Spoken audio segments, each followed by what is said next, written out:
नमस्कार दोस्तों, स्वागत है आपका आज के इस मुख्य समाचार पर। बिहार में सिर्फ एक ही चर्चा है, वो सिर्फ बिहार विधानसभा चुनाव का। जो इस बार कौन जीतेगा बिहार, कौन बनेगा बिहार का मुख्यमंत्री, क्या वही पुरानी सरकार जो सत्ता में आएगी या फिर जनता अपनी वोटों के अधिकार से नई सरकार लाने की तैयारी में है। गांव की चौपालों से लेकर पटना की कैफे तक सिर्फ लोग यही बात पूछ रहे हैं कि अगली सरकार किसकी बनेगी, नीतीश कुमार या फिर तेजस्वी की। हवा में कुछ अजीब सी जोश है, हर कोई अपनी राय दे रहा है। राजनीति गलियारा में बिहार विधानसभा चुनाव का गर्मी काफी बढ़ चुकी है। जेडीयू तथा बीजेपी के पास इस बार बहुत बड़ा मुद्दा है चुनाव लड़ने की, और वहीं तेजस्वी भैया के पास भी अपनी राजनीति मुद्दा है। लेकिन वह दूसरी तरफ महागठबंधन की तरफ खींचातान साफ दिखाई दे रही है। कई सीटों पर राजद और कांग्रेस की तीखी टकराव की खबरें सामने निकल कर आ रही है, जो सीधा असर वोटों के बंटवारे पर भी काफी प्रभाव दे सकता है। तेज प्रताप यादव को आरजेडी से बाहर किए जाने पर यादव वोटरों पर भी सीधा प्रभाव पड़ा है, क्योंकि तेज प्रताप यादव ने अपनी एक पार्टी बना ली है, जिसका नुकसान महागठबंधन को उठाना पड़ेगा। तो सवाल अब यह है कि क्या बीजेपी और नीतीश कुमार की सत्ता फिर वापसी आएगी या फिर तेजस्वी यादव का चौंकाने वाला प्रदर्शन सामने आएगा। हम लेकर आए हैं बिहार विधानसभा चुनाव 2025 की सबसे पहला तथा सबसे विश्वसनीय ओपिनियन पोल, जो बताएगा जनता के असली मूड, और साथ ही साथ ये भी बताएगा कि 2025 में किसकी सरकार आएगी। मैं आपको बता दूं, पीएम मोदी से बिहार की जनता काफी प्रभावित है और नीतीश कुमार के कार्य से भी बिहार की जनता काफी प्रभावित हो चुकी है। दूसरी बात, महिलाओं के खाते में 10-10 हजार रुपए तथा नौकरी में महिलाओं के 35% आरक्षण, इससे महिला वोटर पर नीतीश कुमार का सीधा असर दिखते हुए पड़ रहा है। अगर दूसरी बात की जाए तो बेरोजगारों तथा युवाओं का नजर, हर वोट का सीधा असर तेजस्वी प्रसाद यादव की ओर है। लेकिन कल दूसरे चरण में 1 से 21 सीटों पर मतदान हो जाने के बाद 14 नवंबर को यह रास्ता साफ क्लियर हो जाएगा। इस बार बिहार विधानसभा चुनाव का दिलचस्प होने वाला है। लेकिन बिहार में राजनीति आखिरी वक्त तक कुछ भी हो सकता है, क्योंकि ये तो बिहार है।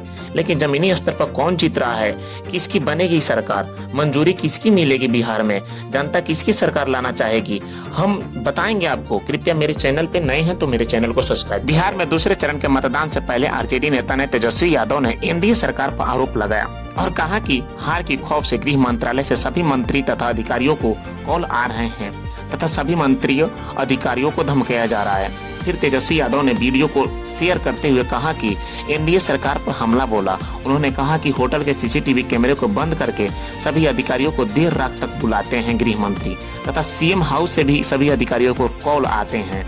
तेजस्वी यादव ने कहा कि पूरा बिहार बदलाव के लिए बम्पर मतदान पहले चरण में कर चुकी है। 11 नवंबर को दूसरे चरण में भी बम्पर मतदान होगी, क्योंकि बिहार की जनता खुद बदलाव और परिवर्तन चाह रही है। तेजस्वी यादव ने आगे कहा कि एनडीए ने अभी तक अपना सीएम पद की घोषणा नीतीश कुमार को नहीं किया। खैर, आगे देखिए क्या होता है। बिहार विधानसभा चुनाव 2025 की प्रचार रविवार शाम 5 बजे से थम गया है तथा दूसरी चरण का मतदान 20 जिलों में 122 सीटों पर होने वाली है। चुनावी जनसभा में गृह मंत्री अमित शाह ने कहा कि राहुल गांधी इटली तक भी पैदल यात्रा कर लेंगे, तब भी बिहार में तथा देश में अपनी सरकार नहीं ला सकते। अमित शाह ने खुद कहा कि गठबंधन वाले तो ठगबंधन है, क्योंकि आप लोग खुद लालू राबड़ी के जंगल राज को देखा है। लालू, तेजस्वी, राहुल गांधी ने जंगल राज को घुसपैठियों तथा वोट बैंक बनाया है। वो लोग देश के घुसपैठियों का कॉरिडोर बनाना चाहते हैं बिहार राज्य को, परंतु मैं ऐसा नहीं होने दूंगा। रविवार को नीतीश कुमार ने कैमूर तथा रोहतास में अपनी चुनावी जनसभा को भी संबोधित किया और कहा कि आप लोग मुझ पर भरोसा किए और 20 साल तक काम करने का मौका दिए, परंतु मैं अपनी पूरी जीवन का कार्य जनता के लिए कार्य किया। आगे भी आप लोग मुझे कार्य करने का मौका दीजिए।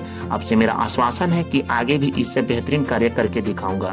सीएम नीतीश ने आरजेडी वाले पर भी तंज कसा। उन्होंने कहा कि लालू यादव को हम ही ने बनाए थे, परंतु लालू यादव ने तो सिर्फ अपनी परिवारवाद को आगे बढ़ाया। आज तक मैं अपनी परिवार को राजनीति से बहुत दूर रखा और परिवारवाद को राजनीति में आने ही नहीं दिया। सीएम नीतीश बोले, 2005 से पहले बिहार की शिक्षा, स्वास्थ्य और सड़कें बहुत खराब थी। सत्ता मेरी आई तो सबसे पहले इन सभी चीजों को ठीक किया। AIMIM के चीफ असुद्दीन अवैसी ने आमौर और बहादुरगंज में रैली की। उन्होंने कहा कि बिहार की सबसे पिछड़ा इलाका सीमांचल है। सीमांचल की लड़ाई भी असंवैधानिक है। सीमांचल के हिंदू भाइयों ने भी ओवैसी को वोट देने का दावा किया हुआ है। अवैसी बोले कि हम ईंट का जवाब पत्थर से नहीं बल्कि पतंग छाप पर मतदान करके देंगे। दूसरे चरण का मतदान 20 जिलों में 122 सीटों पर होने वाली है, जो कि 11 नवंबर 2025 को यानी कल मंगलवार को होने वाली है। लगे रहिए मेरे चैनल के साथ, और मेरे चैनल पर नए हैं तो मेरे चैनल को सब्सक्राइब कर लीजिए।